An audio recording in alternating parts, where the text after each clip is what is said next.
Hi, I'm Buck, your personal tour guide to the Federal Reserve. I'm here to introduce you to one of the most complex but effective institutions in the United States. But don't worry, I'll explain it all in plain English. Just beside me is a road map of where we're going.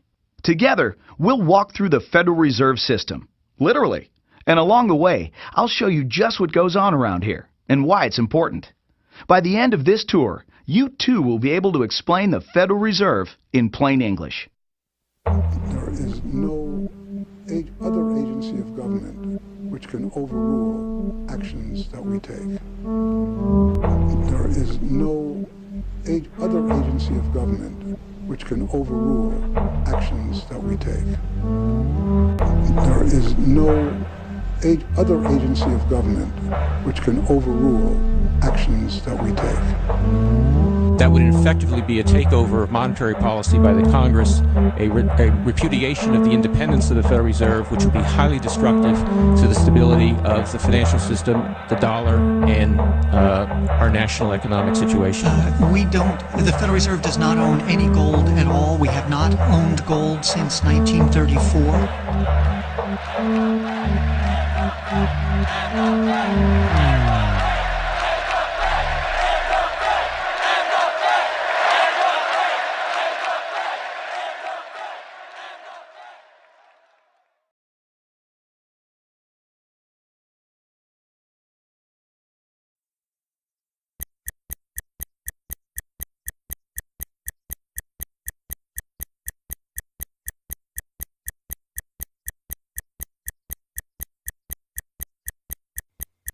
All our lives, we've been told that economics is boring. It's dull. It's not worth the time it takes to understand it. And all our lives, we've been lied to.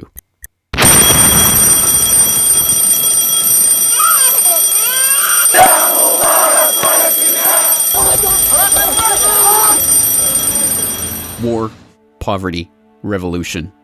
They all hinge on economics, and economics all rests on one key concept. Money. Money. It is the economic water in which we live our lives. We even call it currency. It flows around us, carries us in its wake, drowns those who are not careful. We use it every day, in nearly every transaction we conduct. We spend our lives working for it, worrying about it, saving it, spending it, pinching it. It defines our social status. It compromises our morals. People are willing to fight, die, and kill for it. But what is it? Where does it come from? How is it created? Who controls it? It is a remarkable fact that, given its central importance in our lives, not one person in 100 could answer such basic questions about money as these. So if you were planning a family, you'd want to know where babies come from. Yeah. And this is a lot about banking. So let me ask you, where does money come from? Where does the money come from? Where does any money? The government prints it. It's printed off. Where does money come from? How is new money created? By labor. People work and produce wealth, and the money is supposed to match that wealth. Where does money come from? Well, I have a pretty different outlook on money. It actually comes from like trees, right? But why is this? How could we be so ignorant about a topic of such importance? Where does money come from is a basic, childlike question. So why is our only response the childlike answer meant as a joke? It grows on trees. Such a profound state of ignorance could not come about naturally. From the time we are children, we are curious about the world and eager to learn about the way it works. And what could lead to a better understanding of the way the world works than a knowledge of money, its creation and destruction? Yet discussion of this topic is fastidiously avoided in our school years and ignored in our daily life.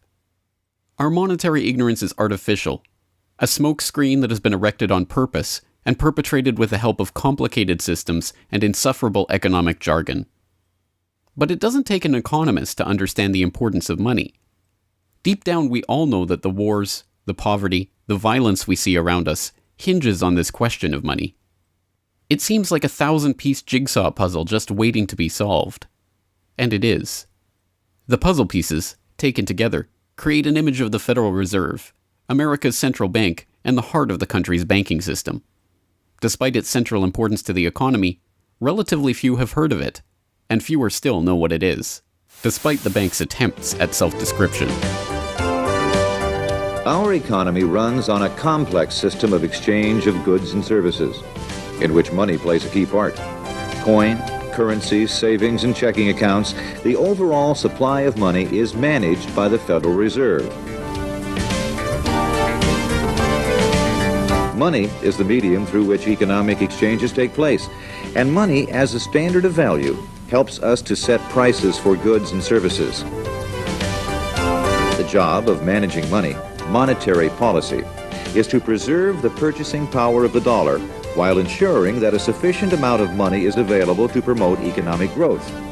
The Federal Reserve also promotes the safety and soundness of the institutions where we do our banking.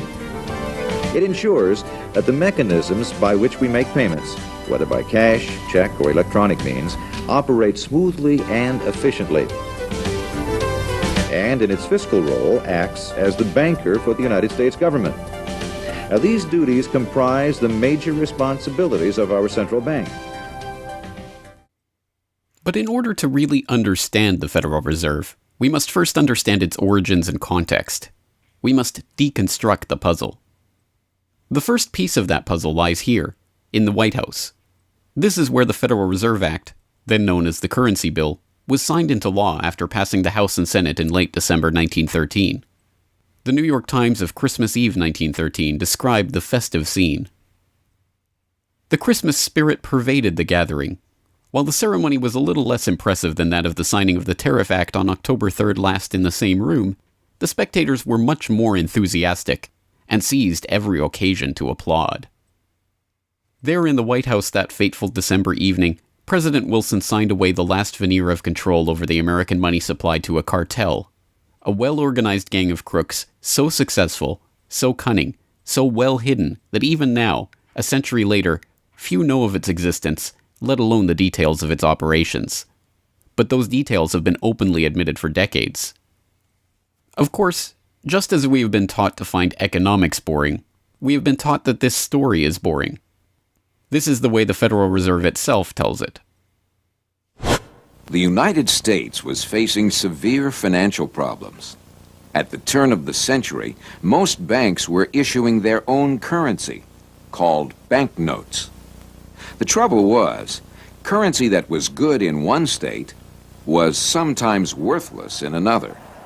People began to lose confidence in their money, since it was only as sound as the bank that issued it. Fearful that their bank might go out of business, they rushed to exchange their banknotes for gold or silver.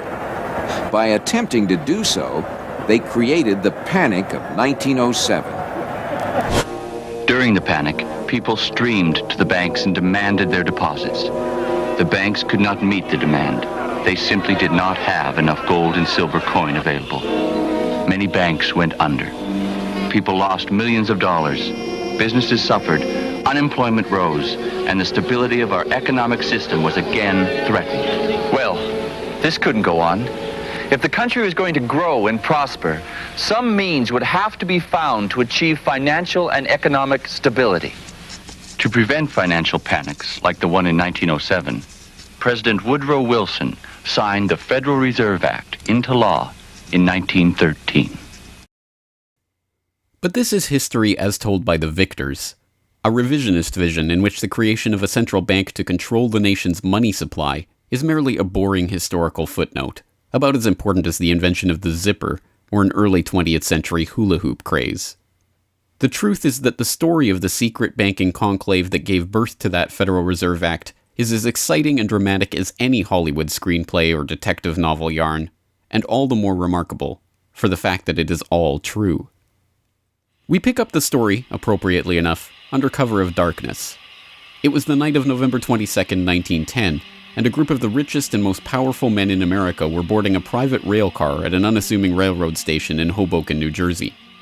The car, waiting with shades drawn to keep onlookers from seeing inside, belonged to Senator Nelson Aldrich, the father-in-law of billionaire heir to the Rockefeller dynasty, John D. Rockefeller Jr. A central figure on the influential Senate Finance Committee where he oversaw the nation's monetary policy, Aldrich was referred to in the press as the general manager of the nation. Joining him that evening was his private secretary Shelton, and a who's who of the nation's banking and financial elite. A. Pyatt Andrew, the Assistant Treasury Secretary, Frank Vanderlip, President of the National City Bank of New York, Henry P. Davison, a senior partner of J.P. Morgan Company, Benjamin Strong Jr., an associate of J.P. Morgan and president of Bankers Trust Co., and Paul Warburg, heir of the Warburg banking family and son-in-law of Solomon Loeb of the famed New York investment firm Kuhn, Loeb and Company. The men had been told to arrive one by one after sunset to attract as little attention as possible. Indeed, secrecy was so important to their mission that the group did not use anything but their first names throughout the journey, so as to keep their true identity secret even from their own servants and waitstaff. The movements of any one of them would have been reason enough to attract the attention of New York's voracious press, especially in an era where banking and monetary reform was seen as a key issue for the future of the nation. A meeting of all of them, now that would surely have been the story of the century. And it was. Their destination? The secluded Jekyll Island off the coast of Georgia, home to the prestigious Jekyll Island Club whose members included the Morgans, Rockefellers, Warburgs, and Rothschilds. Their purpose?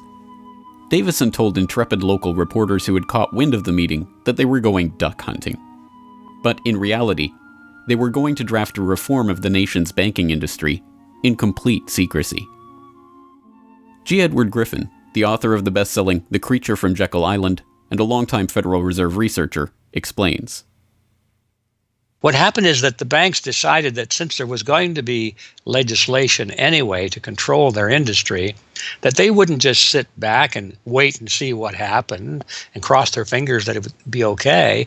They decided that to do what so many cartels do today, they decided to take the lead, and they would be the ones calling for regulations and reform. They like the word reform, and the American people are suckers for the word reform. You just put that into any corrupt piece of legislation, call it reform, and people say, oh, I'm all for reform, and so they vote for it or accept it. So that's what they were doing. They decided we will reform our own industry. In other words, we will create a cartel, and we will give the cartel the power of government.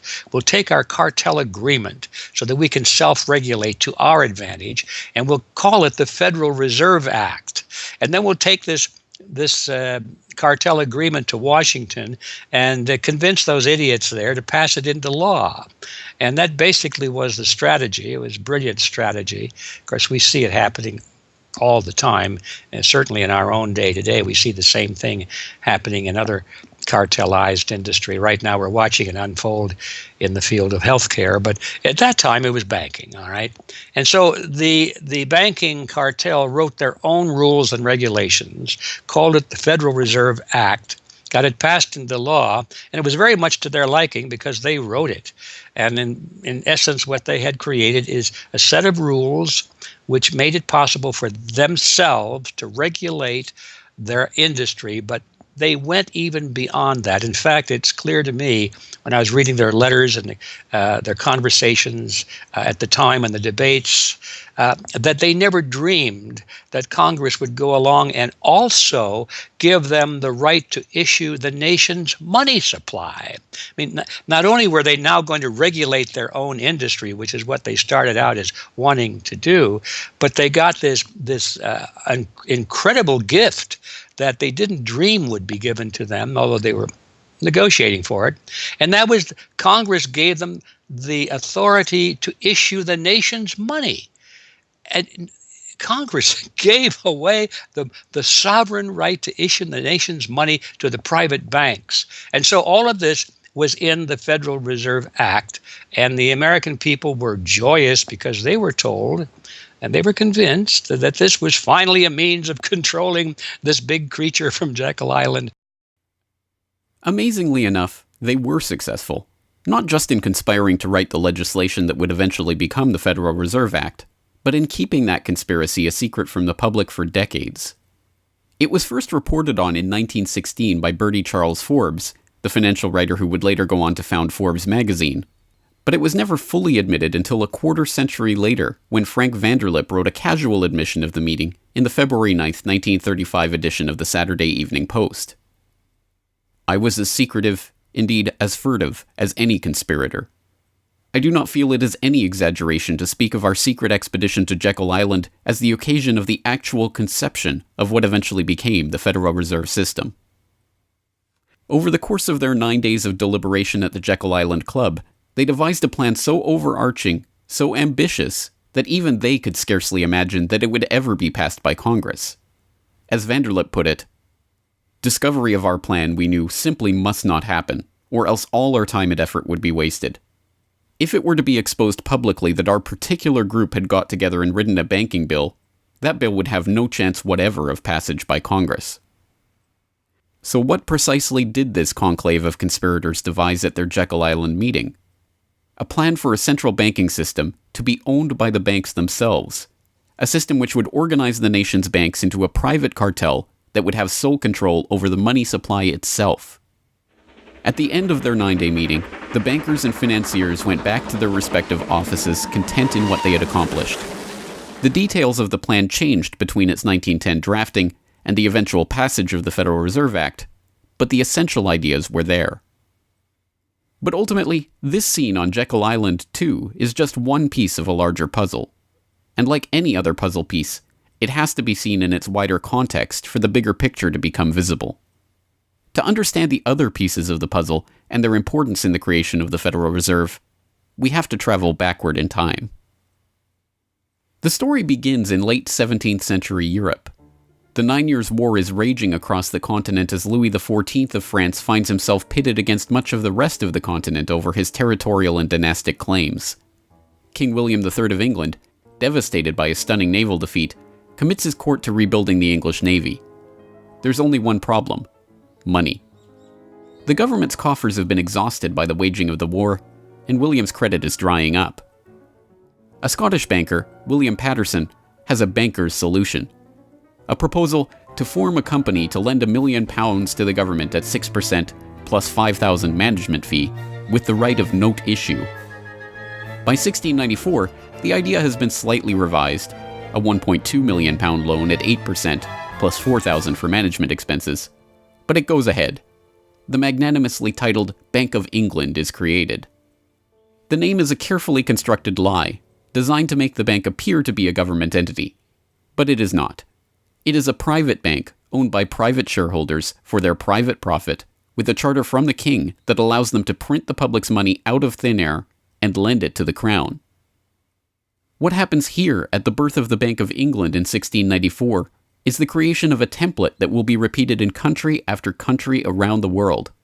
A privately controlled central bank lending money to the government at interest, money that it prints out of nothing. And the jewel in the crown for the international bankers that creates this system is the future economic powerhouse of the world, the United States. In many important respects, the history of the United States is the history of the struggle of the American people against the banksters that wish to control their money. By the 1780s, with colonies still fighting for independence from the crown, the bankers will get their wish. In 1781, the United States is in financial turmoil. The Continental, the paper currency issued by the Continental Congress to pay for the war, has collapsed from overissue and British counterfeiting. Desperate to find a way to finance the end stages of the war, Congress turns to Robert Morris, a wealthy shipping merchant who was investigated for war profiteering just 2 years earlier. Now, as Superintendent of Finance of the United States from 1781 to 1784, he is regarded as the most powerful man in America, next to General Washington. In his capacity as Superintendent of Finance, Morris argues for the creation of a privately owned central bank deliberately modeled on the Bank of England that the colonies were supposedly fighting against. Congress, backed into a corner by war obligations and forced to do business with the bankers just like King William in the 1690s, acquiesces and charters the Bank of North America as the nation's first central bank. And exactly as the Bank of England came into existence loaning the British Crown £1.2 million, the BNA started business by loaning $1.2 million to Congress. By the end of the war, Morris has fallen out of political favor and the Bank of North America's currency has failed to win over a skeptical public. the BNA is downgraded from a national central bank to a private commercial bank chartered by the state of Pennsylvania. But the bankers have not given up yet. Before the ink is even dry on the Constitution, a group led by Alexander Hamilton is already working on the next privately owned central bank for the newly formed United States of America. So brazen is Hamilton in the forwarding of this agenda that he makes no attempt to hide his aims or those of the banking interests he serves. A national debt, if it is not excessive, will be to us a national blessing, he wrote in a letter to James Duane in 1781. It will be a powerful cement of our union. It will also create a necessity for keeping up taxation to a degree which, without being oppressive, will be a spur to industry. Opposition to Hamilton and his debt-based system for establishing the finances of the U.S. is fierce. Led by Jefferson and Madison, the bankers and their system of debt enslavement is called out for the force of destruction that it is, with Thomas Jefferson writing, "The spirit of war and indictment, since the modern theory of the perpetuation of debt, has drenched the earth with blood and crushed its inhabitants under burdens ever accumulating." Still, Hamilton proves victorious. The first Bank of the United States is chartered in 1791 and follows the pattern of the Bank of England and the Bank of North America almost exactly. A privately owned central bank with the authority to loan money that it creates out of nothing to the government. In fact, it is the very same people behind the new bank as were behind the old Bank of North America. It was Alexander Hamilton, Robert Morris's former aide, who first proposed Morris for the position of financial superintendent, and the director of the old Bank of North America, Thomas Willing, is brought in to serve as the first director of the first Bank of the United States. Meet the new banking bosses, same as the old banking bosses. In the first 5 years of the bank's existence, the U.S. government borrows $8.2 million from the bank, and prices rise 72%. By 1795, when Hamilton leaves office, the incoming Treasury Secretary announces that the government needs even more money and sells off the government's meager 20% share in the bank, making it a fully private corporation. Once again, the U.S. economy is plundered while the private banking cartel laughs all the way to the bank that they created. By the time the bank's charter comes due for renewal in 1811, the tide has changed for the money interests behind the bank. Hamilton is dead, shot to death in a duel with Aaron Burr. The bank-supporting Federalist Party is out of power. The public are wary of foreign ownership of the central bank, and what's more, don't see the point of a central bank in time of peace. Accordingly, the charter renewal is voted down in the Senate, and the bank is closed in 1811. Less than a year later, the U.S. is once again at war with England. After 2 years of bitter struggle, the public debt of the U.S. has nearly tripled from $45.2 million to $119.2 million. With trade at a standstill, prices soaring, inflation rising, and debt mounting, President Madison signs the charter for the creation of another central bank, the Second Bank of the United States, in 1816. Just like the two central banks before it, it is majority privately owned and is granted the power to loan money that it creates out of thin air to the government. The 20-year bank charter is due to expire in 1836, but still in his first term, President Andrew Jackson has already vowed to let it die prior to renewal. Believing that Jackson won't risk his chance for re-election in 1832 on the issue, the bankers forward a bill to renew the bank's charter in July of that year, 4 years ahead of schedule. Remarkably, Jackson vetoes the renewal charter and stakes his re-election on the people's support of his move. In his veto message, Jackson writes in no uncertain terms about his opposition to the bank.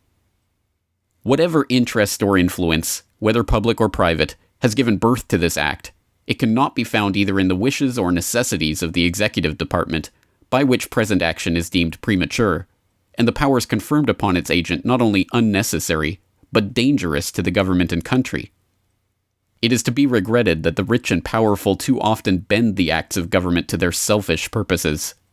If we cannot at once, in justice to interests vested under improvident legislation, make our government what it ought to be, we can at least take a stand against all new grants of monopolies and exclusive privileges, against any prostitution of our government to the advancement of the few at the expense of the many, and in favor of compromise and gradual reform in our code of laws and system of political economy.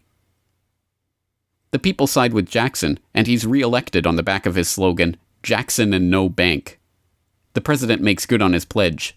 In 1833, he announces that the government will stop using the bank and will pay off its debt.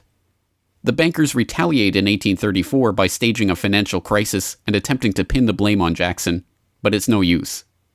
On January 8, 1835, President Jackson succeeds in paying off the debt, and for the first and only time in its history, the United States is free from the debt chain of the bankers. In 1836, the Second Bank of the United States charter expires, and the bank loses its status as America's central bank. It is 77 years before the bankers can regain the jewel in their crown, but it is not for lack of trying. Immediately upon the death of the bank, the banking oligarchs in England react by contracting trade, removing capital from the US, demanding payment in hard currency for all exports, and tightening credit. This results in a financial crisis known as the Panic of 1837, and once again Jackson's campaign to kill the bank is blamed for the crisis. Throughout the late 19th century, the United States is rocked by banking panics brought about by wild banking speculation and sharp contractions in credit. By the dawn of the 20th century, the bulk of the money in the American economy has been centralized in the hands of a small clique of industrial magnates, each with a near monopoly on a sector of the economy. There are the Astors in real estate, the Carnegies and the Schwabs in steel, the Harrimans, Stanfords, and Vanderbilts in railroads, the Millens and the Rockefellers in oil. As all of these families start to consolidate their fortunes, they gravitate naturally to the banking sector. And in this capacity, they form a network of financial interests and institutions that centered largely around one man, banking scion and increasingly America's informal central banker in the absence of a central bank, John Pierpont Morgan. John Pierpont Morgan, or Pierpont as he prefers to be called, is born in Hartford, Connecticut in 1837 to Junius Spencer Morgan, a successful banker and financier. Morgan rides his father's coattails into the banking business, and by 1871 is partnered in his own firm, the firm that was eventually to become J.P. Morgan and Company. It is Morgan who finances Cornelius Vanderbilt's New York Central Railroad. It is Morgan that finances the launch of nearly every major corporation of the period, from AT&T to General Electric to General Motors to DuPont. It is Morgan who buys out Carnegie and creates the United States Steel Corporation, America's first billion-dollar company. It is Morgan who brokers a deal with President Grover Cleveland to save the nation's gold reserves by selling $62 million worth of gold to the Treasury in return for government bonds. And it is Morgan who, in 1907, sets in motion the crisis that leads to the creation of the Federal Reserve. That year, Morgan begins spreading rumors about the precarious finances of the Knickerbocker Trust Company, a Morgan competitor and one of the largest financial institutions in the United States at the time.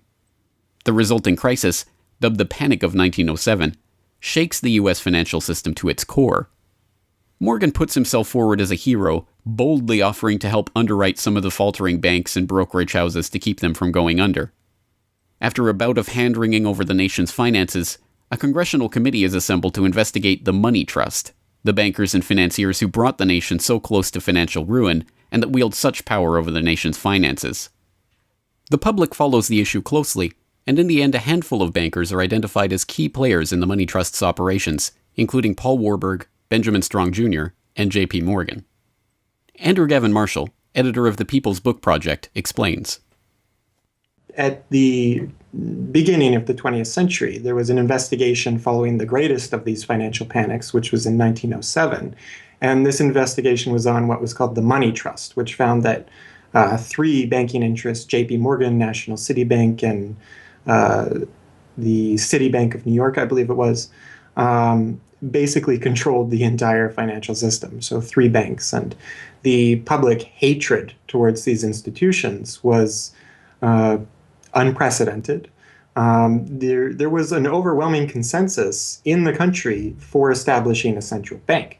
But there were many different interests in pushing this, and everyone had sort of their own specific purpose behind advocating for a central bank. So to represent the most people, you had farmer interests, populists, progressives, who were advocating a central bank because they couldn't take the recurring panics, but they wanted government control of a central bank.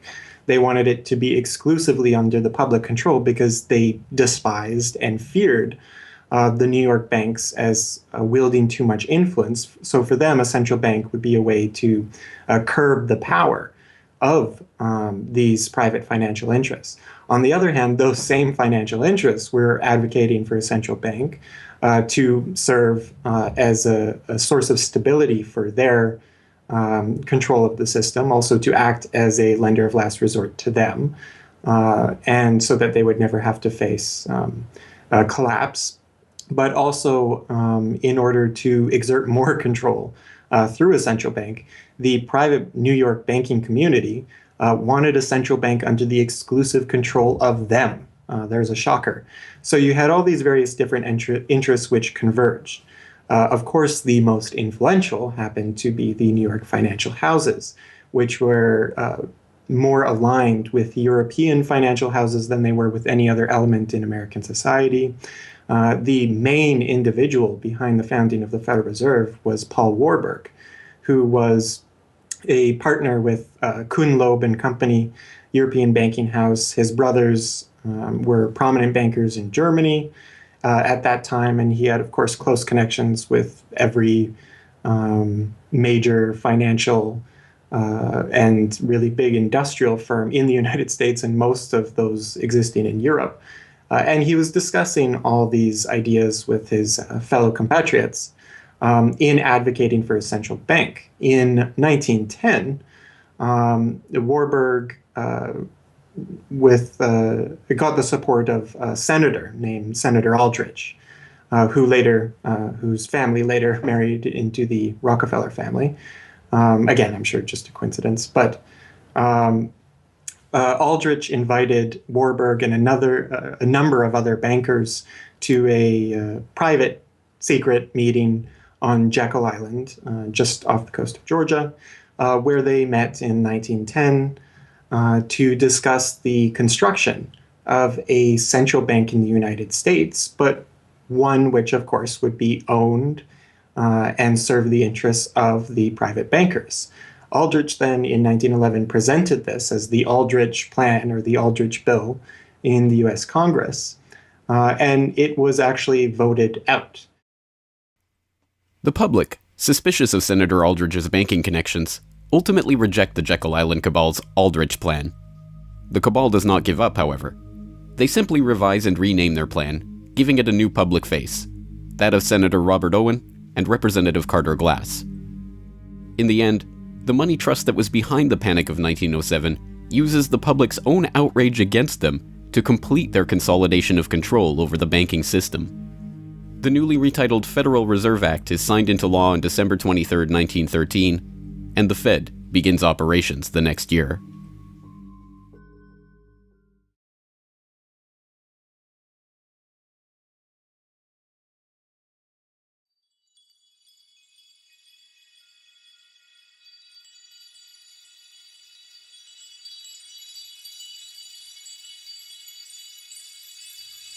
So how does the Federal Reserve System work? What does it do? Who owns and controls it? These are the basic questions that would get to the heart of the fundamental question, what is money? And that is why the answer to these questions have been shrouded in impenetrable economic jargon. Even the Federal Reserve's own educational propaganda, which has an unusual tendency towards cutesy animation and talking down to its audience, has a difficult time summarizing the Fed's mission and responsibilities. According to the Fed, to achieve these goals, the Fed, then and now, combines centralized national authority through the Board of Governors, remember that on the map, with a healthy dose of regional independence through the reserve banks. A third entity, the Federal Open Market Committee, brings together the expertise of the first two in setting the nation's monetary policy. Precisely what imaginary gaggle of schoolchildren is this economic gibberish aimed at? The simple truth, hidden behind the sleight of hand of economic jargon and magisterial titles, is that a banking cartel has monopolized the most important item in our entire economy: money itself. We are taught to think of money as the pieces of paper printed in government printing presses or coins minted by government mints. While this is partially true, in this day and age, the actual notes and coins circulating in the economy represent only a tiny fraction of the money in existence. Over 90% of the money supply is in fact created by private banks as loans that are payable back to the banks at interest. Although this simple fact is obscured by the wizards of Wall Street and gods of money who want to make the money creation process into some special art of alchemy carefully overseen by the government, the truth is not hidden from the public. In December 1977, the Federal Reserve Bank of New York published another of its dumbed-down cartoon-ridden information pamphlets for the general public, attempting to explain the functions of the Federal Reserve System. There in black and white, they carefully explain the money creation process. Commercial banks create checkbook money whenever they grant a loan, simply by adding new deposit dollars to accounts on their books in exchange for a borrower's IOU. Banks create money by monetizing the private debts of businesses and individuals. That is, they create amounts of money against the value of those IOUs. There it is, in plain English.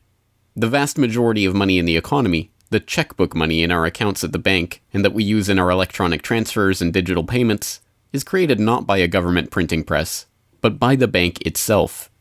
It is created out of thin air as debt, owed back to the bank that created it at interest. This means that bank loans are not money taken from other bank depositors, but new money simply conjured into existence and placed into your account. And the bank is able to create much more money than it has cash to back up those deposits. The Fed claims to be the entity overseeing and backing up the banking industry.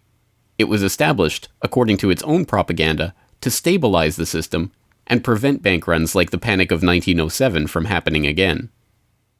Throughout much of the 1800s, almost any organization that wanted could print its own money. As a result, many states, banks, and even one New York druggist did just that.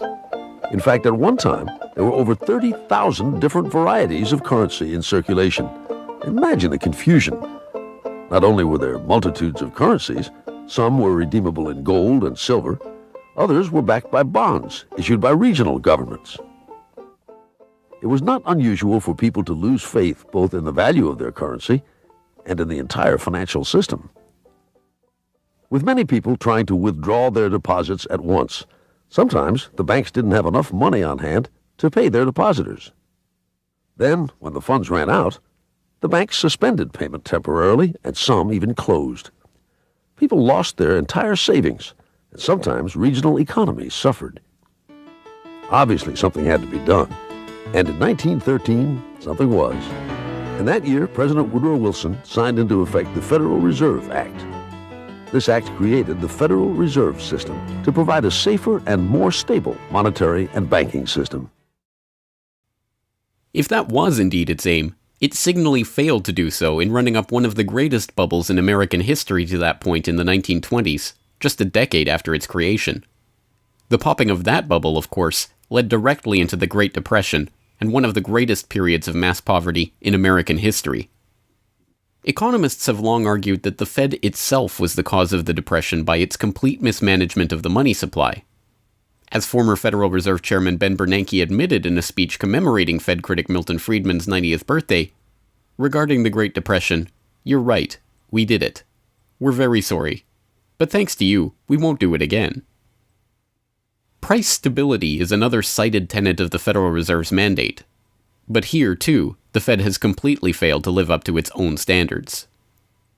Aside from the banking system, the Federal Reserve has another responsibility that's probably even more important. It's in charge of something called monetary policy. Basically, it means trying to keep prices stable to avoid inflation. Say you buy a CD today for $14. But what if next year the price of the CD jumped to $20 or $50? Not because of a change in supply or demand, but because all prices were going up. That's inflation.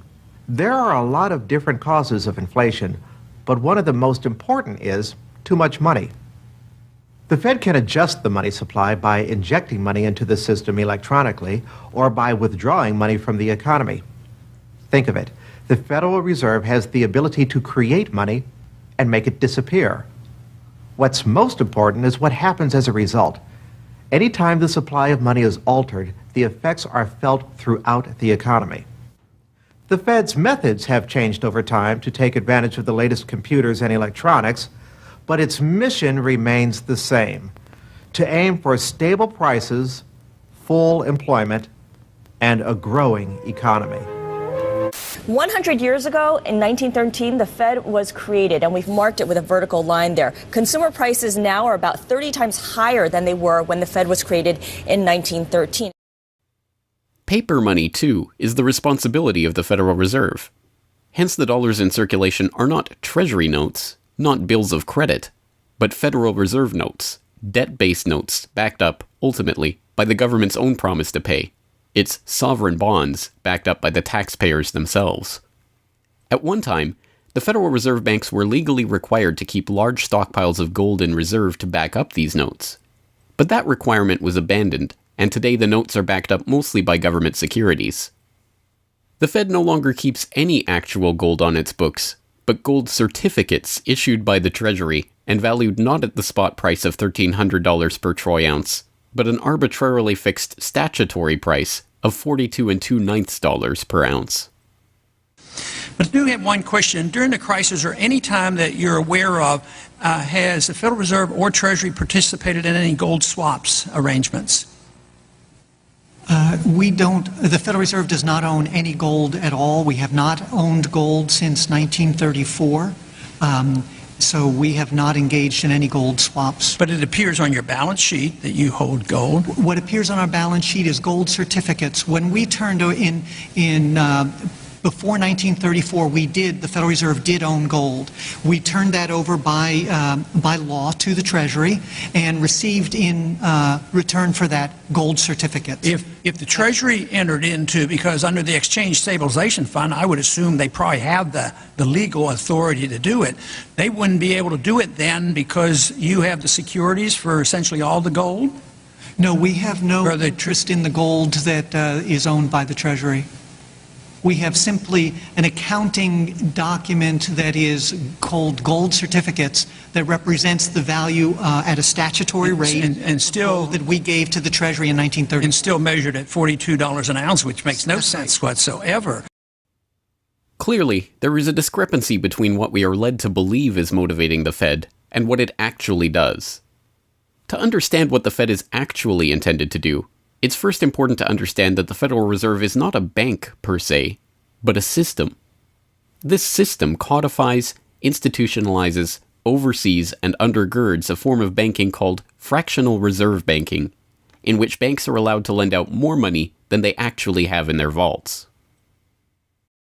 The whole process starts, the process of decay and corruption starts with something called fractional reserve banking. That's the technical name for it. And what that really means is that as the banking institution developed over several centuries, starting, of course, in Europe, it developed the practice of legalizing a certain dishonest accounting procedure. In other words, in the very, very beginning, if you want to go all the way back, people would bring their gold or silver to the banks for safekeeping. And they'd say, give us a paper receipt. And we don't want to guard our silver and our gold because, people could come in the middle of the night and they could kill us or tie us up and threaten us, and they'll get our gold and silver, so we can't really guard it. We'll take it to the bank and have them guard it, and we just want a paper receipt so that we can take the receipt back and get our gold anytime we want. And so in the beginning, money was receipt money. They could then, instead of changing or exchanging the gold coins, they could exchange the receipts, and people would accept the receipts just as well as the gold, knowing they could get the gold. And so these paper receipts being circulated were, in essence, the very first examples of paper money. Well, the banks learned early on that game that here they were sitting on this pile of gold and all these paper receipts out there. People weren't bringing the receipts in anymore. Very few of them, maybe 5%, maybe 7% of the people would bring in their paper receipts and ask for the gold. So they said, why don't we just sort of give more receipts out than we have gold? They'll never know because we only are asked at the best 7% of it, so we can create more receipts for gold than we have, and we can collect interest on that because we'll loan that into the economy and we'll charge interest on this money that we don't really have.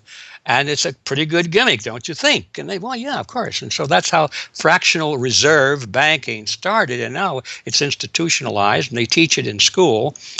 No one ever questions the integrity of it or the ethics of it. They say, well, that's the way banking works. And isn't it wonderful that we now have this flexible currency and we have prosperity and all of this sort of thing? So it all starts with this concept of fractional reserve banking. The trouble is with that is it works most of the time, but every once in a while, there are a few ripples that come along that are a little bit bigger than the other ripples, and maybe one of them is a wave, and more than 7% will come in and ask for their gold.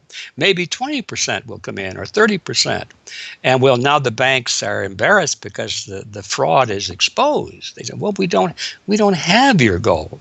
What do you mean you don't have my gold? I gave it to you and put it on deposit, and you said you'd safeguard it. Well, we don't have it. We loaned it out. So then the word gets out, and everybody and their uncle comes and lines up for their gold.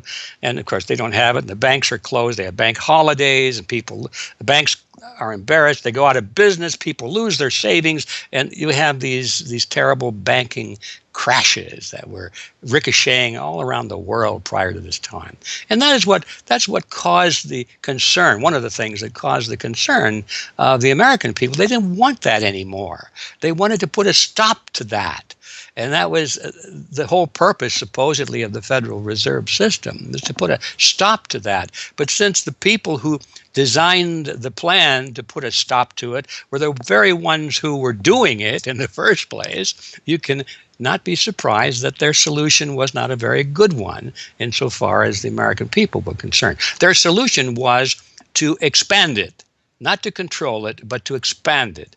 See, prior to that time, this little game of fractional reserve banking was localized at the state level. Each state was doing its own little fractional reserve banking system. Each state, in essence, had its own Federal Reserve. Central banks were authorized by state law to do this sort of thing, and that was causing all this problem. And so the Federal Reserve came along and said, well, no, we're not going to do this at the state level anymore because look at all the problem it's causing. We're going to consolidate it all together, and we're going to do it at the national level. The key to this system, of course, is who controls this incredible power to regulate the economy by setting reserve requirements and targeting interest rates. The answer to this question, too, has been deliberately obscured. The Federal Reserve System is a deliberately confusing mishmash of public and private interests, reserve banks, boards and committees, centralized in Washington and spread out across the United States. So you have the Federal Reserve Board in Washington, appointed by the president. That's the only part of this system that is directly dependent upon the government for input. That's the federal part, that the government, the president specifically, gets to choose a few select governors. The 12 regional banks, the most influential of which is the Federal Reserve Bank of New York, essentially based in Wall Street to represent Wall Street, is representative of the major Wall Street banks who own shares in the private, not federal, but private Federal Reserve Bank of New York. All the other regional banks are also private banks. They vary according to how much influence they wield, but the Kansas City Fed is influential, the St. Louis Fed, the Dallas Fed. But the New York Fed is really the center of this system. And precisely because it represents the Wall Street banks who appoint the leadership of the New York Fed. So the New York Fed has a lot of public power, but no public accountability. It has no oversight. It does not answer to Congress the way that the chairman of the Federal Reserve Board of Governors does. And even then, the chairman of the Fed, of the Federal Reserve Board, who is appointed by the president, does not answer to the president. He does not answer to Congress. He goes to Congress to testify, but the policy that they set is independent. So they have no input from the government. The government can't tell them what to do, legally speaking. And of course, they don't. Do you think it would cause problems for the Fed or for the economy if that legislation was to pass? My concern about the legislation is that if the GAO is auditing not only the operational aspects of our programs and the details of the programs, but is making judgments about our policy decisions that would effectively be a takeover of monetary policy by the Congress, a repudiation of the independence of the Federal Reserve, which would be highly destructive to the stability of the financial system, the dollar, and our national economic situation. The Federal Open Market Committee is responsible for setting interest rates.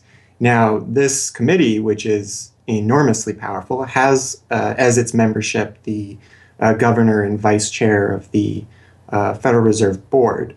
But the Federal Open Market Committee, most of the membership is the presidents of the regional Federal Reserve banks representing private interests. So they have significant input into setting the interest rates. Interest rates are not set by a public body, they're set by private financial and corporate interests. And that's whose interests they serve, of course. The reason that the Federal Reserve goes to such great lengths to make its organizational structure as confusing as possible is to cover up the massive conflicts of interest that are at the heart of the system. The fact is that the Federal Reserve System is comprised of a board of governors, 12 regional banks, and an open market committee. The privately owned member banks of each Federal Reserve Bank vote on the majority of the Reserve Bank's directors, and the directors vote on members to serve on the Federal Open Market Committee, which determines monetary policy. What's more, Wall Street is given a prime seat at the table, with tradition holding that the president of the powerful New York Federal Reserve Bank be given the vice chairmanship of the FOMC and be made a permanent committee member. In effect, the private banks are the key determinants in the composition of the FOMC, which regulates the entire economy. According to the Fed, its monetary policy decisions do not have to be approved by the president or anyone else in the executive or legislative branches of government. It does not receive funding appropriated by the Congress, and the terms of the members of the Board of Governors span multiple presidential and congressional terms. Or, in the words of Alan Greenspan, what is the proper relationship, what should be the proper relationship between a chairman of the Fed and a president of the United States? Well, first of all, the Federal Reserve is an independent agency, and that means basically that there is no other agency of government which can overrule actions that we take. The Fed goes on in its self-mythologization to state that it is not a private, profit-making institution. This characterization is dishonest at best, and an outright lie at worst. The regional banks are themselves private corporations, as noted in a 1928 Supreme Court ruling. Instrumentalities like the national banks or the Federal Reserve Banks, in which there are private interests, are not departments of the government. They are private corporations in which the government has an interest. This point is even admitted by the Federal Reserve's own senior counsel. Our regulations do specify overall terms for the lending, but the day-to-day operation of the banking activities are conducted by the Federal Reserve banks. They are banks, and indeed they do lend, and they do interact they're their with own depositors. agency then, essentially, They are not in that agencies. regard. Yes, they're not agencies, Your Honor. They're persons under FOIA. Each Federal Reserve Bank, the stock is owned by the member banks in the district, 100% privately held. They have private boards of directors. Majority of those boards are appointed by the independent banks, private banks in the district. They are not agencies. These private corporations issue shares that are held by the member banks that make up the system, making the banks the ultimate owners of the Federal Reserve Banks. Although the Fed's profits are returned to the Treasury each year, the member banks' shares of the Fed do earn them a 6% dividend. According to the Fed, the fixed nature of these returns means that they are not being held for profit. Despite the dishonest nature of this description, however, it is important to understand that the bankers who own the Federal Reserve indeed do not make their money from the Fed directly. Instead, the benefits are much less obvious and much more insidious. The simplest way that this can be understood is that, as a century of history and a specific example of the last financial crisis shows, the Fed was used as a vehicle to bail out the very bankers who own the Fed banks in the most obvious example of fascistic collusion imaginable. A handful of financial institutions have enriched themselves as a result of institutional speculation on a large scale as well as manipulation of the market. And secondly, what they have done is that they have then gone to their governments and said, well, we are now in a very difficult situation and you need to give us money so that we can retain the stability of the financial system.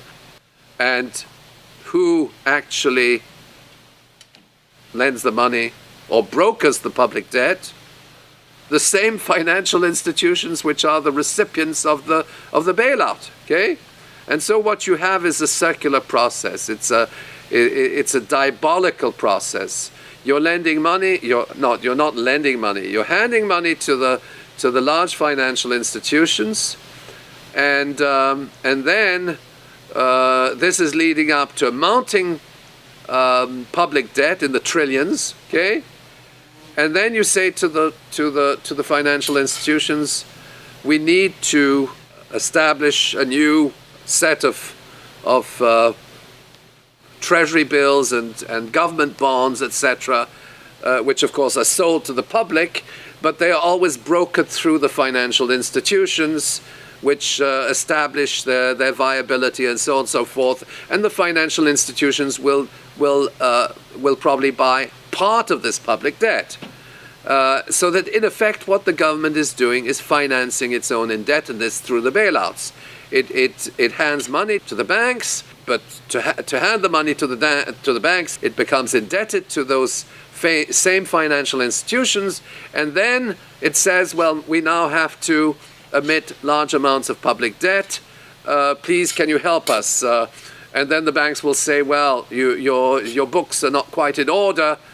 And then the government will say, well, obviously they're not in order because we've just handed you $1.4 trillion of bailout money, and we're now in a very difficult situation, so we need to borrow money from the people who are, in fact, the recipients of the bailout. So this is really what we're dealing with. We're dealing with a circular process. The 2008 crisis and subsequent bailouts are merely the latest and most brazen examples of the fundamental conflicts of interest at the heart of America's privately owned central banking system. Beginning with the collapse of Lehman Brothers in September of that year, the Federal Reserve embarked on an unprecedented program of bailouts and special zero-interest lending facilities for the very banks that had caused the subprime meltdown in the first place. By the cartelization of the Federal Reserve structure, and thus not by accident, it was the very bank presidents who had overseen their banks' lending practices that ended up in the director positions of the Federal Reserve banks that voted on where to direct the trillions of dollars in bailout money. And unsurprisingly, they directed it toward their own banks. A stunning 2011 Government Accountability Office report examined $16 trillion of bailout facilities extended by the Fed in the wake of the crisis and exposed numerous examples of blatant conflicts of interest. Jeffrey Immelt, chief executive of General Electric, served as a director on the board of the Federal Reserve Bank of New York, at the same time the Fed provided $16 billion in financing to General Electric. JP Morgan Chase chief executive Jamie Dimon, meanwhile, was also a member of the board of the New York Fed during the period that saw $391 billion in Fed emergency lending directed to his own bank. In all, Federal Reserve Board members were tied to $4 trillion in loans to their own banks. These funds were not simply used to keep these banks afloat, but actually to return these Fed-connected banks to a period of record profits in the same period that the average worker saw their real wages actually decrease and the economy on Main Street slow to a standstill. Ben Bernanke, at that time the chairman of the Federal Reserve Board of Governors, was confronted about these conflicts of interest by Senator Bernie Sanders upon the release of the GAO report in June 2012. Senator, you raised an important point, which is that this is not something the Federal Reserve created. This is in the statute. Congress in the Federal Reserve Act said this is the governance of the Federal Reserve, and more specifically that bankers would be on the board. And 6 out of 9. Sorry? 6 out of 9 in the regional banks are coming from the banking industry. That's correct, and that is in the law. And right. I'll answer your question, though. The answer to your question is that Congress set this up. We have tried, I think we've made it into something useful and valuable. We do get information from it. But if Congress wants to change it, of course, we will work with you to find alternatives. Bernanke is completely right. These conflicts are, in fact, a part of the institution itself. A structural feature of the Federal Reserve that was baked into the Federal Reserve Act itself over 100 years ago by the bankers who conspired to cartelize the nation's money supply. You could not ask for a more succinct reason why the Federal Reserve itself, this admitted cartel of banking interests, needs to be abolished. But you could get one.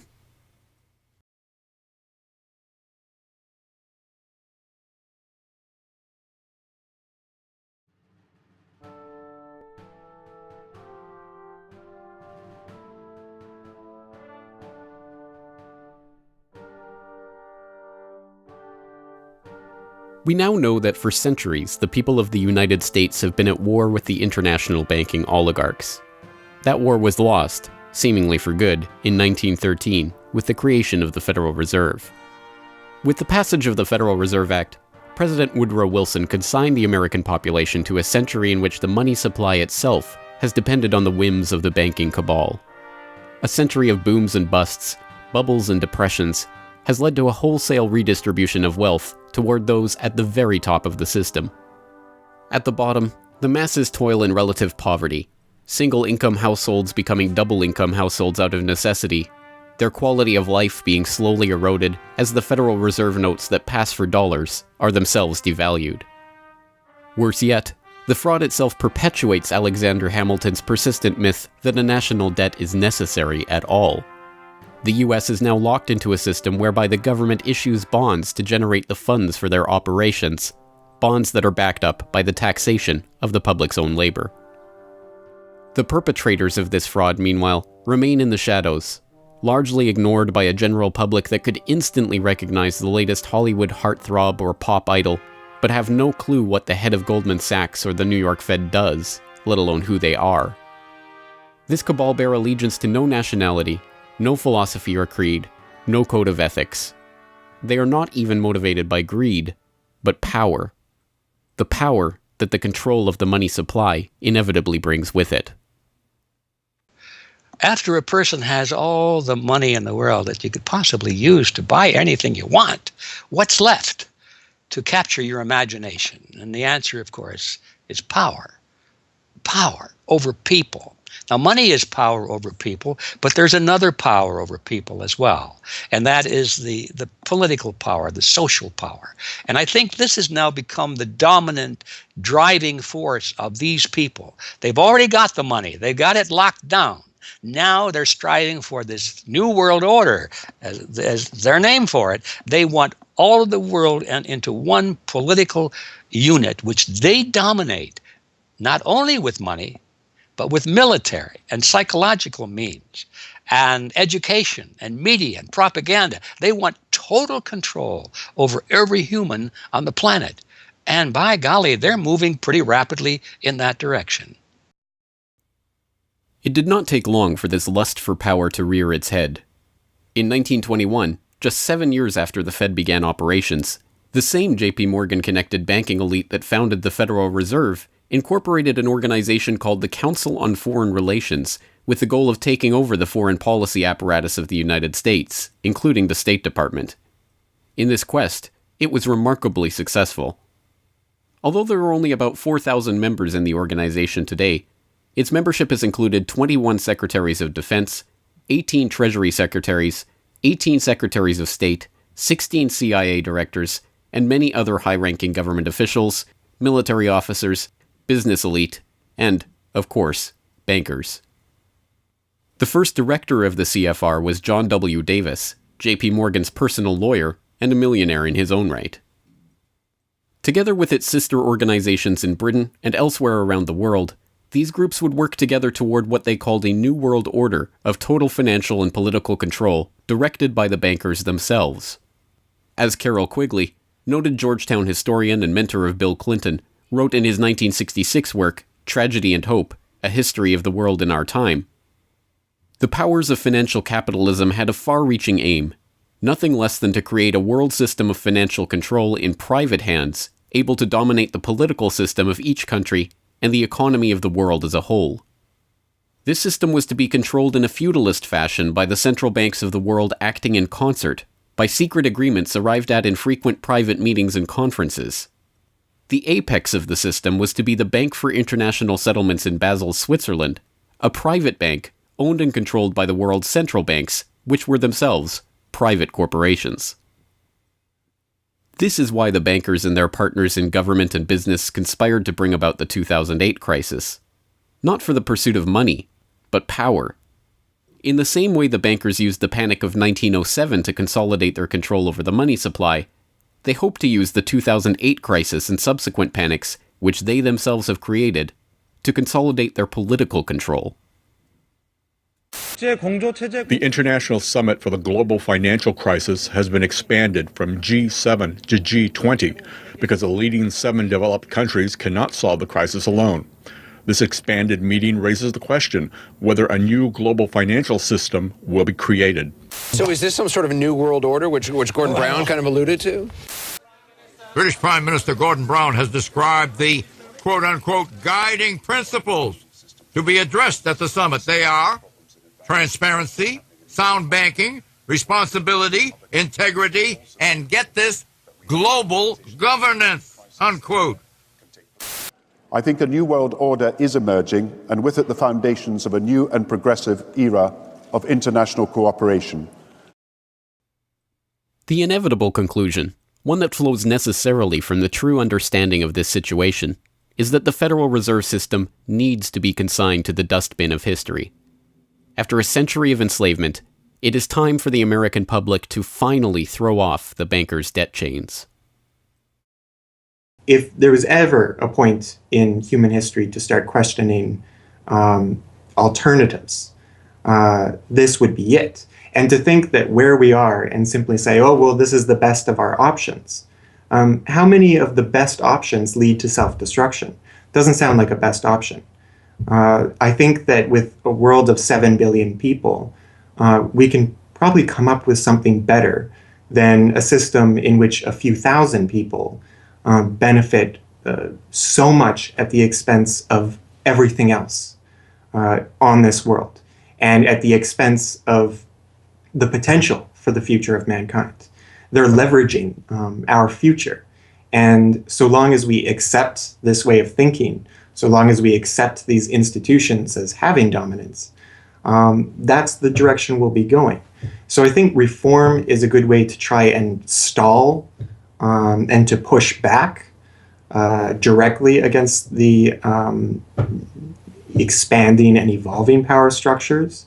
But radical change is what's really needed, and that has to be built from the bottom up. But I think that these two processes can and should go together in parallel.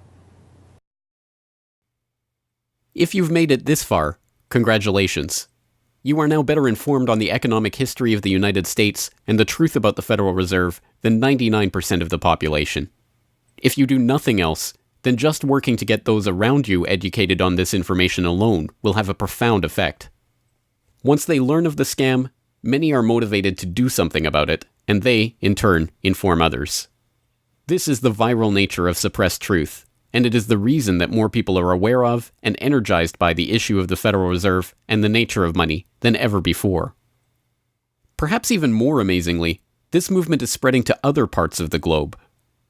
Recognizing the interlocking nature of the modern global economy and the international nature of the banking oligarchy, movements to abolish the Federal Reserve have sprung up in Europe, where protests against the cartelized central banking system are taking place in over 100 cities, attracting 20,000 people on a weekly basis. I started this movement because I realized that the Federal Reserve Act, in my opinion, is one of the most worst laws in the whole world. So a private banking company is lending America the money, and in my opinion, America is not any more democratic. The Federal Reserve tells the government what to do, and that's a problem. It's a very big problem, especially in the US. Why is it a global issue, and why are people doing it here in Germany? Because when you realize that this finance system, it's a global system, you have to go to the really beginning of the system. And in my opinion, it's also the World Bank and the International Fund of Currencies and stuff like this. But at the beginning of all this is a law from 1913. Woodrow Wilson signed it. And this is the beginning of all this hardcore capitalism we are suffering right now from. And the only way to stop this is maybe to break this law. But what if the burgeoning movement to end the Fed is successful? What system do people propose as the answer? There have been several proposals along different lines by various researchers. Some argue for a return to America's colonial roots of debt-free money issued by state-run banks, pointing to the Bank of North Dakota as one already functioning, successful model of this approach. We've had two banking systems ever since the 1860s, with the state bank system and the federal bank system. And the federal bank system are the big Wall Street banks, particularly. They dominate the federal system.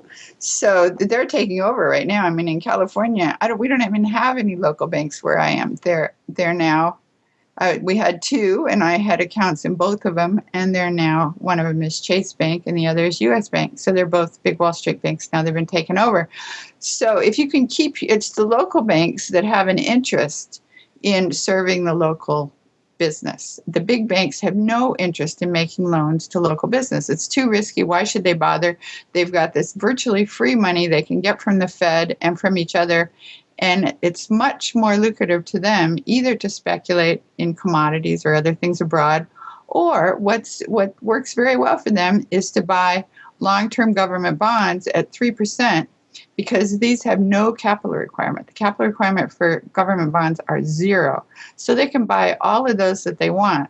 Whereas if they buy, let's say, mortgages, or if they make loans for mortgages, or they make loans to businesses, then they have to worry about their capital requirement. And as soon as they've used up all their capital, in other words, $8 of capital will get you $100 of loans, then they can't make any more loans. They have to wait for 30 years till those loans get paid off. So what they do, if they do buy mortgages, is sell them off to investors. And so that was the whole mortgage-backed securities scam that we've seen. They had no motivation to make sure that these borrowers were actually sound borrowers. They just wanted to make a sale, so they sold the stuff to the unwary investors who might be somebody in Iceland or Sweden or pension funds. Yeah, so that didn't work out so well. So a state bank with the partnering with the local banks can provide the capital, can help them with capital. In North Dakota, the state bank guarantees the loans of the local banks, allowing them to make much bigger loans than they could otherwise. And the state bank provides liquidity to the small banks. That's why the small banks, the local banks, aren't making loans to small business right now, because they don't know that they can get money from the other banks as needed. The way banking works is they make the loan first. I mean, if you have credit lines to many different businesses, and if they all hit up their credit lines at once, you're going to run out of money.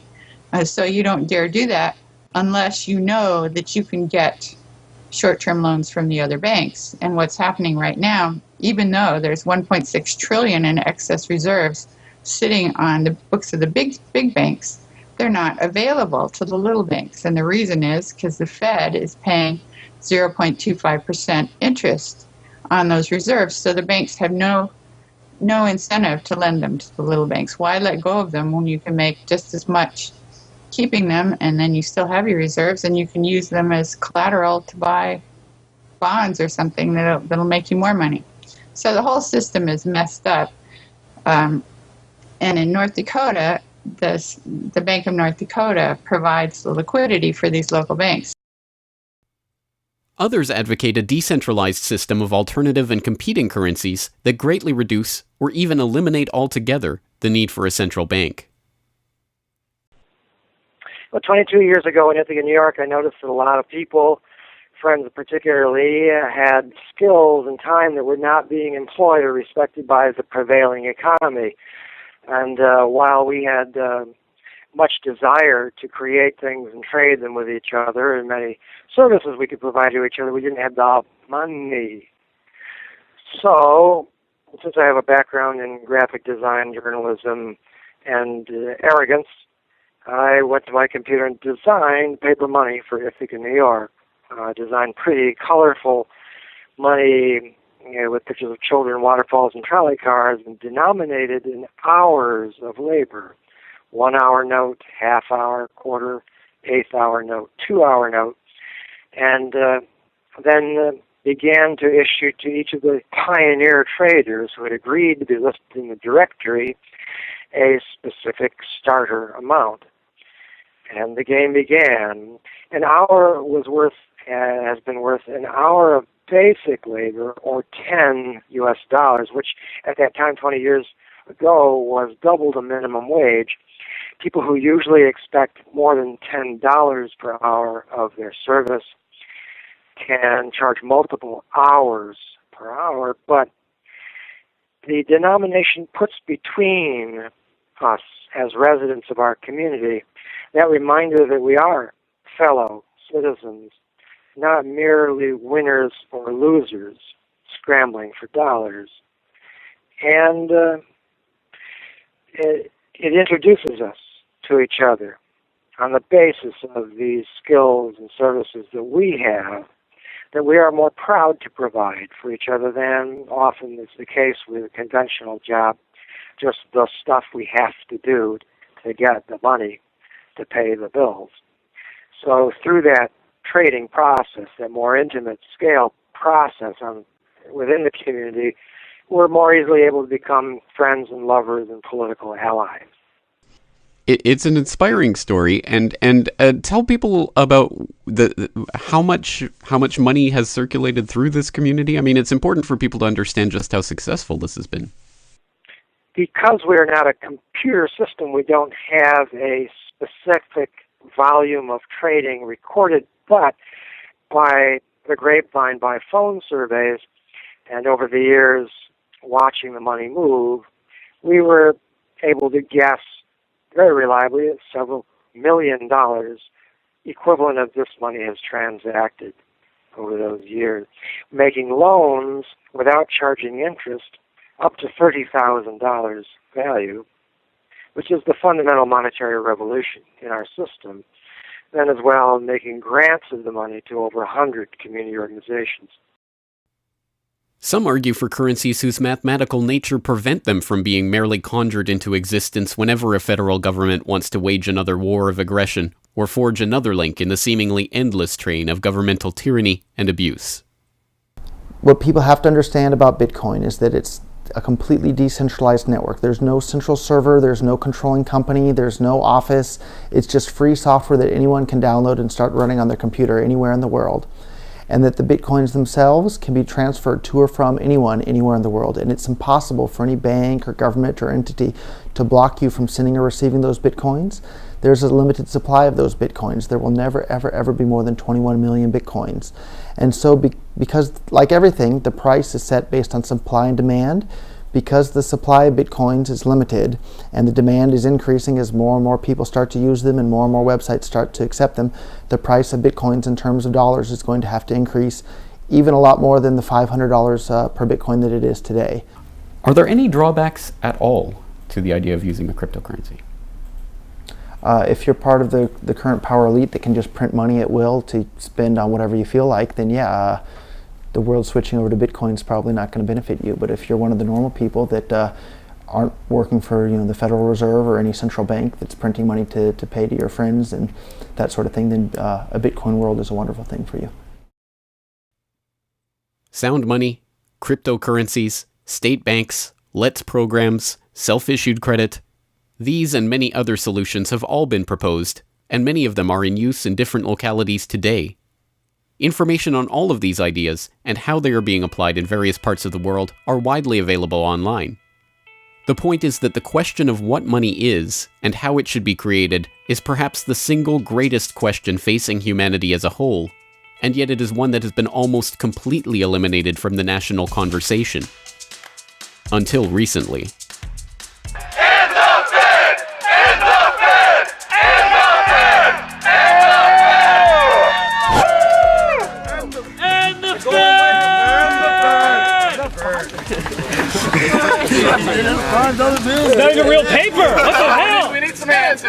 Fed! And the Fed! And the Fed! And the Fed!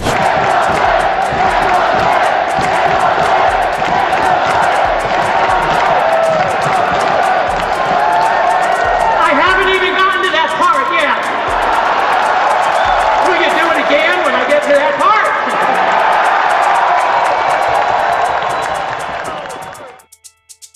And so the rest of the story is now in our hands. Once we understand the scam that has taken place, the gradual consolidation of wealth and power in the hands of an elite few banking oligarchs, and the growing impoverishment of the masses, all in the name of banking funny money created out of nothing and loaned to the public at interest, we can choose to get active or to do nothing at all. For those who choose to get active, there are some steps that you can take to help change the course of the system. First, follow the links and resources from the transcript of this documentary at corbettreport.com/Federal Reserve to familiarize yourself with the history, the connections, and the functions of the Federal Reserve System. If you can't explain this material to yourself, then you will never be able to teach it to others. Secondly, begin reaching out to others to bring them up to speed on the issue. It can be as simple as broaching this conversation in the Monday morning water cooler talk, or passing out a copy of this documentary, or sending out links to this information to your email list. Insert this topic into your conversations.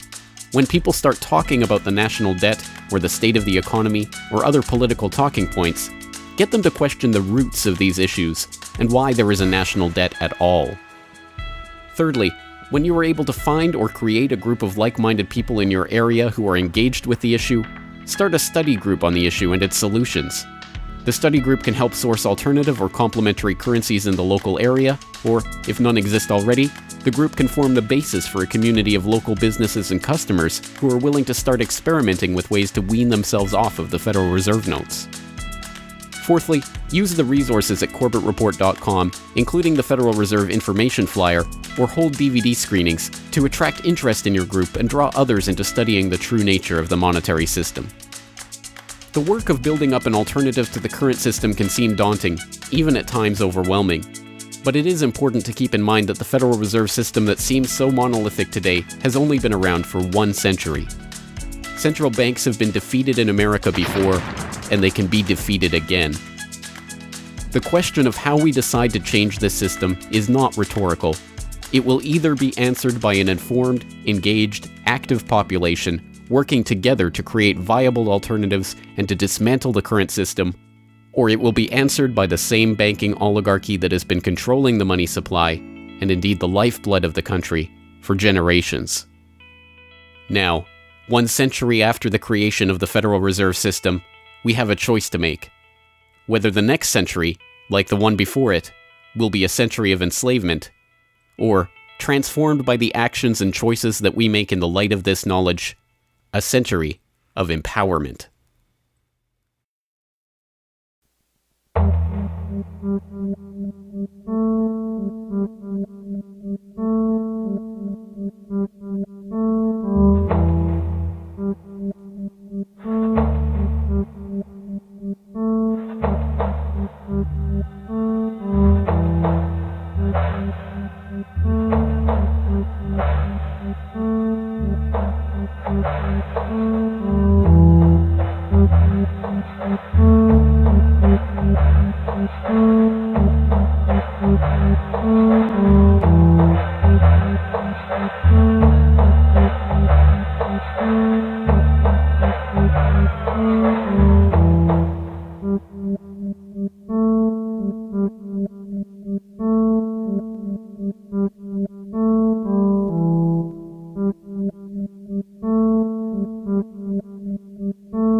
Hello, this is James Corbett of CorbettReport.com, the writer, producer, director, narrator, and just about everything else you can imagine with regards to the documentary that you just finished watching, Century of Enslavement, The History of the Federal Reserve. As I mentioned towards the end of that documentary, if you've made it this far, then you are now better informed about the Federal Reserve, its origins, what it is, how it functions, and why it must be opposed than 99% of the general public. And if you've made it this far, then you are obviously one of the very few who is very eager and motivated to join the rising tide of free humanity that is seeking to throw off the debt chains of the banksters in the United States and around the world. And if you are so motivated, then I have some treats for you. I have some resources that I'd like to direct you to.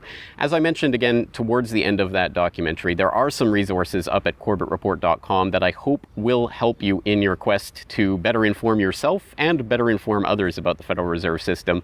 Because once again, if you can't explain this to yourself, then how could you ever hope to explain it to anyone else? So I think the first quest that we must all engage in is to improve our own understanding of the Federal Reserve System and how it functions, and then to spread that information to others. And on that note, once again, if you go to corbettreport.com, you'll be able to find, first and foremost, this documentary itself is, of course, 100% freely available online, which you would know because you're watching this right now. So, of course, there will be links to the YouTube version of this documentary or the downloadable MP4 version on my website. There's also audio MP3 files available for download. All of those, again, freely open to the public, and I do encourage you to send them out to others if you do find it to be a valuable resource yourself. And once you're there at corbettreport.com, you'll find not only the documentary itself, but also a transcript of the documentary, complete with hyperlinks to all of the source documents, videos, articles, all of the information that was used to compile this documentary. So I hope that will be a valuable resource, again, for people who are looking to put this information together in a way that makes sense in their own head, and so that they can see where all of this information is coming from, much of it sourcing from the Federal Reserve itself. So I hope that the hyperlinked transcript will be valuable to people out there who are seeking to broaden their understanding of these topics. And you will also find there a news information pamphlet that I have put together with the help of Mike Krentz of MikeKrentz.com, a graphic designer who's helped me out a lot behind the scenes on the website. As you can tell from the graphics on this documentary, I'm not a graphic designer myself by trade or by training. So I certainly do appreciate Mike's help in putting this information pamphlet together. And this is just a few points that have been addressed in this video, informational points about the Federal Reserve, what it is, and some interesting little teasers to get people interested in this information. You can download and print this off from corbettreport.com and use it however you like, handing it out to people on the street, using it as a discussion point if you hold a DVD screening, if you want to just post it up in public areas, only where allowed by law, of course. Once again, this is freely available for download and for you to print out and to use to help spread information about the Federal Reserve System. And it's available both in color and black and white and should print nicely onto standard 8.5 by 11 letter size paper. So that will all be up there at the website, along with, of course, an actual DVD version of this documentary. Once again, if you do find this information useful, then I hope you will try to spread it to others. There are a lot of people who prefer the online link, but there will be some people who you cannot reach online. For those people, and for yourself, if you so desire, here is a physical hard copy that you can order from corbettreport.com for 2,000 Japanese yen. That's about 20 Federal Reserve notes. Because unfortunately, we are trapped in this debt-based bankster-led system. So we do all require these pieces of paper in order to put a roof over our head and food on the table, myself included. So your support is obviously greatly appreciated. And for that 2,000 Japanese yen, about 20 Federal Reserve notes, you'll receive this documentary. Disc 1 containing the documentary itself. Disc 2, the full 1-hour interview with G. Edward Griffin. So I think, again, a valuable resource for people who are looking for more information about the Federal Reserve. So that's available at corbettreport.com, along with all of this that we've talked about here, the information pamphlet, the hyperlink transcript, all of the various formats this is available in. Once again, I've tried to make this as straightforward as possible and also as detailed as possible so that you can start to further your own exploration and understanding of this system that we're facing. Once again, of course, any way that you choose to get this information out to others is greatly appreciated, but if you do want to send the Corbett Report links around, the best one to use is corbettreport.com/Federal Reserve. That will have the documentary in the YouTube format, it will have the downloadable MP3 and MP4 formats, it will have the transcript, it will have the downloadable information pamphlet, And it will also have a link to buy the DVD. So all of that will be there at corbettreport.com/Federal Reserve. Please send people there if you're going to send people anywhere.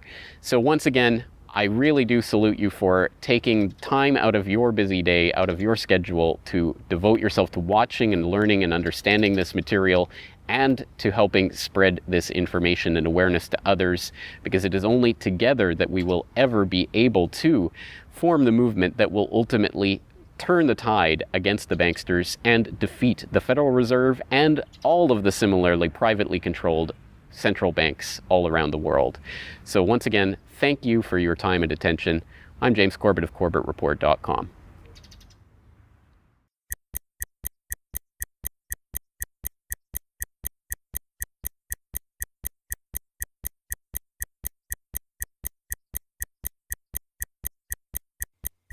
All our lives, we've been told that economics is boring. It's dull. It's not worth the time it takes to understand it. And all our lives, we've been lied to.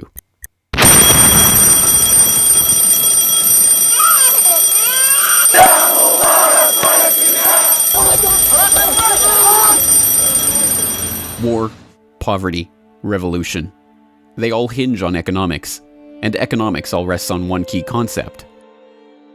Money. Money. It is the economic water in which we live our lives. We even call it currency. It flows around us, carries us in its wake, drowns those who are not careful. We use it every day, in nearly every transaction we conduct. We spend our lives working for it, worrying about it, saving it, spending it, pinching it. It defines our social status. It compromises our morals. People are willing to fight, die, and kill for it. But what is it? Where does it come from? How is it created? Who controls it? It is a remarkable fact that, given its central importance in our lives, not one person in 100 could answer such basic questions about money as these.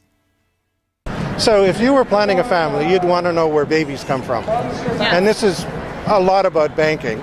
So let me ask you, where does money come from? Where does the money come from? Where does any money? The government prints it. It's printed off. Where does money?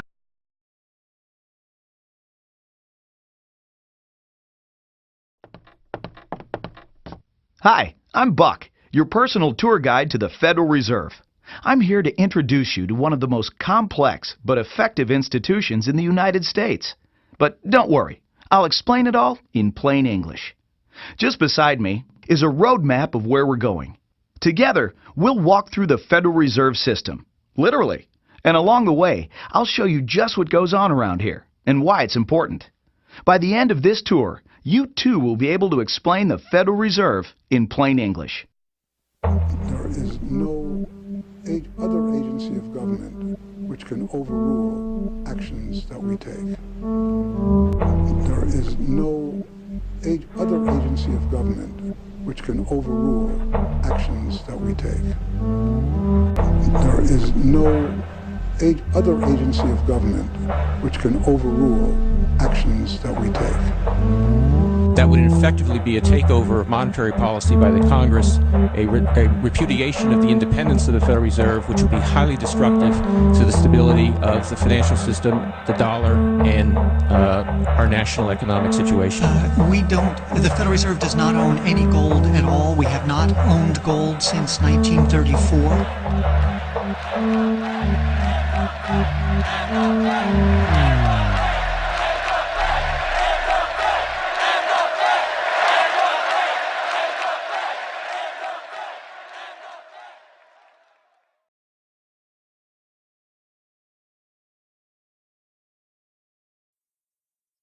That fateful December evening, President Wilson signed away the last veneer of control over the American money supply to a cartel, a well-organized gang of crooks so successful, so cunning, so well hidden that even now, a century later, few know of its existence, let alone the details of its operations. But those details have been openly admitted for decades. Of course, just as we have been taught to find economics boring, we have been taught that this story is boring. This is the way the Federal Reserve itself tells it. The United States was facing severe financial problems. At the turn of the century, most banks were issuing their own currency, called banknotes. The trouble was, currency that was good in one state was sometimes worthless in another. People began to lose confidence in their money, since it was only as sound as the bank that issued it. Fearful that their bank might go out of business, they rushed to exchange their banknotes for gold or silver. By attempting to do so, they created the Panic of 1907. During the panic, people streamed to the banks and demanded their deposits. The banks could not meet the demand. They simply did not have enough gold and silver coin available. Many banks went under. People lost millions of dollars. Businesses suffered, unemployment rose, and the stability of our economic system was again threatened. Well, this couldn't go on. If the country was going to grow and prosper, some means would have to be found to achieve financial and economic stability. To prevent financial panics like the one in 19... Money come from? How is new money created? By labor. People work and produce wealth, and the money is supposed to match that wealth. Where does money come from? Well, I have a pretty different outlook on money. It actually comes from, like, trees, right? But why is this? How could we be so ignorant about a topic of such importance? Where does money come from is a basic, childlike question. So why is our only response the childlike answer meant as a joke? It grows on trees. Such a profound state of ignorance could not come about naturally. From the time we are children, we are curious about the world and eager to learn about the way it works. And what could lead to a better understanding of the way the world works than a knowledge of money, its creation and destruction? Yet discussion of this topic is fastidiously avoided in our school years and ignored in our daily life.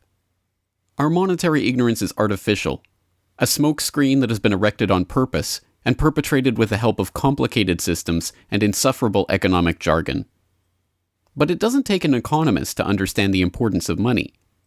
Deep down, we all know that the wars, the poverty, the violence we see around us hinges on this question of money. It seems like a 1,000-piece jigsaw puzzle just waiting to be solved. And it is. The puzzle pieces, taken together, create an image of the Federal Reserve, America's central bank and the heart of the country's banking system. Despite its central importance to the economy, relatively few have heard of it, and fewer still know what it is, despite the bank's attempts at self-description. Our economy runs on a complex system of exchange of goods and services, in which money plays a key part. Coin, currency, savings, and checking accounts, the overall supply of money is managed by the Federal Reserve. Money is the medium through which economic exchanges take place, and money as a standard of value helps us to set prices for goods and services. The job of managing money, monetary policy, is to preserve the purchasing power of the dollar while ensuring that a sufficient amount of money is available to promote economic growth. The Federal Reserve also promotes the safety and soundness of the institutions where we do our banking. It ensures that the mechanisms by which we make payments, whether by cash, check, or electronic means, operate smoothly and efficiently. And in its fiscal role, acts as the banker for the United States government. Now, these duties comprise the major responsibilities of our central bank. But in order to really understand the Federal Reserve, we must first understand its origins and context. We must deconstruct the puzzle. The first piece of that puzzle lies here, in the White House. This is where the Federal Reserve Act, then known as the Currency Bill, was signed into law after passing the House and Senate in late December 1913. The New York Times of Christmas Eve 1913 described the festive scene. The Christmas spirit pervaded the gathering. While the ceremony was a little less impressive than that of the signing of the Tariff Act on October 3rd last in the same room, the spectators were much more enthusiastic and seized every occasion to applaud. There in the White House,